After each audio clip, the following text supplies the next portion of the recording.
ออกรถกับร้านเจ๊จอย มีโปรโมชั่นหนำมีฮือลุ้นรางวัลกู้เดือนค่ะไม่ซุ่มค่ะเจ๊จอย CPN Car Center ค่ะเจ๊จอยมี 4 สาขาค่ะ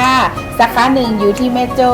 สาขา 2 อยู่ตรงข้ามวัดกู่ม่านสาขา 3 อยู่หน้าหมู่บ้านขนเวียงหางดงสาขา 4 อยู่สัปปะตองค่ะ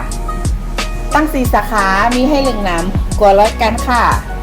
ร้านเจ๊จอยออกได้กู้บัตรออกได้กู้ใบค่ะเอกสารอัมซุกซักค่ะออกรถกับร้านเจ๊จอยมีโปรโมชั่นหนำมีฮือลุ้นรางวัลกู้เดือนค่ะอำว่าจะเป็นตู้เย็นห้องมอเตอร์ไซค์เครื่องซักผ้าทีวีเป็นต้นค่ะอย่าลืมมาออกรถกับร้านเจ๊จอยมีโปรโมชั่นปั่นกุ๊กเกาะค่ะอันแรกนี้ขอตอนปั่นกุ๊กเกาะค่ะ